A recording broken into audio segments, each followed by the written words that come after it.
Welcome to the Learning Pines YouTube. We hope this video helps. You start by finding the JSON file in File Explorer and confirming its size and path. Right-click it and choose Open with to avoid default programs that break formatting. If you want structured display, install a lightweight editor such as Notepad++ or Visual Studio Code. Both show line numbers and basic folding. Once done, open the file with your chosen app so you can see raw content. This prepares you for the next step of formatting and validation. You should now format and inspect the JSON content for readability and correctness.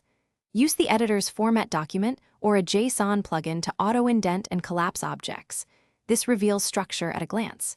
Make sure syntax highlighting, line numbers, and word wrap are enabled to find long lines and nested arrays. Also check file encoding, prefer UTF-8, and search for unmatched braces or trailing commas. These are the common causes of parse errors. To finish, parse or export the JSON depending on your goal. Use a JSON viewer to preview as a table or export objects to CSV for spreadsheets. If you need programmatic access, run a quick validation with a parser in PowerShell or Python.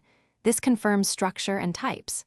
If parsing fails, make sure encoding is UTF-8, remove trailing commas, fix mismatched quotes, and simplify deep nesting. One key troubleshooting tip: validate small fragments iteratively to isolate the exact syntax error.